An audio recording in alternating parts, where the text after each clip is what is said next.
Have you not considered that Allah knows what is in the heavens and what is on the earth? There is no private conversation of three, but that He is the fourth of them. There is no private conversation being held between how many people? 3 people. Except that Allah is the fourth of them. Meaning a private conversation is never private. It's never private. Allah is always a witness. Allah knows what's going on, what is being privately whispered and secretly communicated. Nor are there 5 people, but that He is the 6th of them. And no less than that, and no more, except that He is with them in knowledge, wherever they are. And on the Day of Judgment, what will happen? Everything will be exposed. وَإِذَا الصُّحُفُ نُشِرَتْ. They'll be publicized. Then He will inform them of what they did. On the Day of Resurrection, indeed Allah is of all things knowing. Have you not considered those who were forbidden from private conversation, then they returned to that which they were forbidden? And converse among themselves about sin and aggression and disobedience to the messenger? These are the hypocrites. Because they would talk to each other quietly, secretly. Alright? And when they would do that, they would talk about these kind of things. Sinning, aggression against people, disobeying the Prophet ﷺ. And when they come to you, they greet you with that word by which Allah does not greet you. And they say among themselves, why does Allah not punish us for what we say? Meaning we must be right. Sufficient for them is hell, which they will enter to burn, and wretched is the destination. This is about the Ahlul Kitab. Aisha radiallahu anha said that once some Jews came to the Prophet ﷺ and they said, Abul Qasim, Assam alaikum. They would not even call him Muhammad ﷺ. They wouldn't even say Messenger of Allah. What would they say? Abul Qasim. And they said, Assam alaikum, meaning death be on you. May you die. And notice how they changed. Assam. As-salam to Assam. And we have to be very careful about how we are saying Assalamu alaikum. Because sometimes we change it completely. We're just saying it in that way because it sounds nice, or it's just more fashionable, or everybody says it like that. We need to say salam properly, because the meaning can change. So the Prophet ﷺ, he said, wa alaikum. And Aisha radiallahu anha, she was there, and she heard what happened. So she responded and she said, and may the la'na also be on you, and dhillah, and she went on and on basically. So the Prophet ﷺ said, oh Aisha, do not use harsh words. She said, didn't you hear what they said? The Prophet ﷺ said, did I not respond to them when they said that? I just said to them, wa alaikum. And you too. May it be on you as well.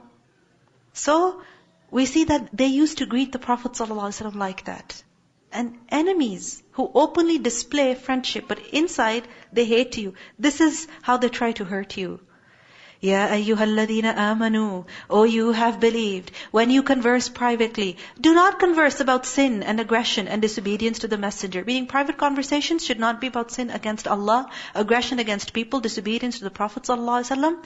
Rather converse about righteousness and piety, and fear Allah, to whom you will be gathered. Because this fear rectifies our actions and behaviors. Private conversation is only from shaitan, that he may grieve those who have believed. Because those who are excluded from these private conversations, how do they feel? Left out and sad. But He will not harm them at all, except by permission of Allah. And upon Allah let the believers rely. So even if someone is whispering, excluding you, do not worry. Because they cannot hurt you without the will of Allah. The Prophet ﷺ said, when you are 3 persons sitting together, then no 2 of you should hold secret counsel, excluding the 3rd person.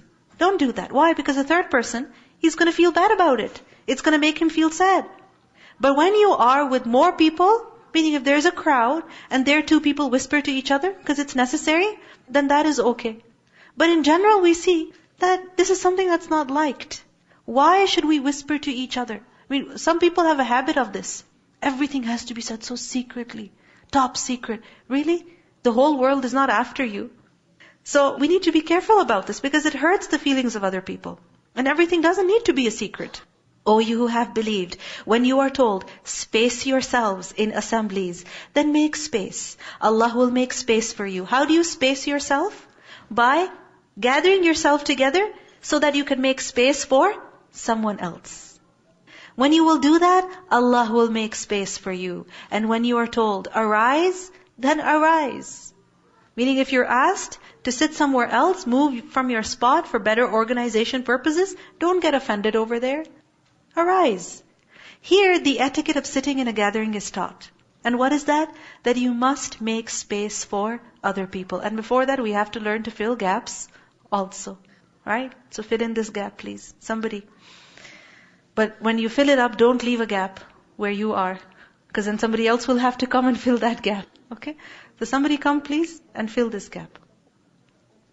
So first, fill in the gap. And secondly, if the space becomes tight, meaning it gets crowded, there is a lot of people and more are coming in, then what should be done? What should be done? Make space for other people. And when we fill in gaps, let's not do it while making other people feel uncomfortable and tight. And this is something we need to remember when we are sitting in a gathering and also when we are praying in a masjid. So if you're tight, you can sit relaxed and one person can sit on the chair. Okay? Because you see, if we're not sitting comfortably, can we focus on what we're doing? No. And if there's so many gaps between us, then who will come? Shaitan will come. So both things we need to remember. Fill in the gaps and also make space. Accommodate other people. Welcome other people in. Now, generally what happens is that in a crowd, when we are sitting, what do we like? A spot next to us that is free. So that in case I want to put my feet up, or I need to put my bag, and you don't know who's going to come and sit next to you. So just make sure that you go and sit in a place where there's 5 empty seats around you, and on one seat you put one bag, on another seat you put another bag. We try to do that. What does Allah say to us? Gather yourself together, so that more people can be closer to you. Because when people are in a jama'ah, then what happens? Then this is something that Allah subhanahu wa ta'ala also likes. Groups of angels go around and they look for gatherings where Allah is being remembered.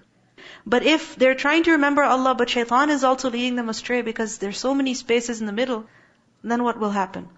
Anyway, so summary is what?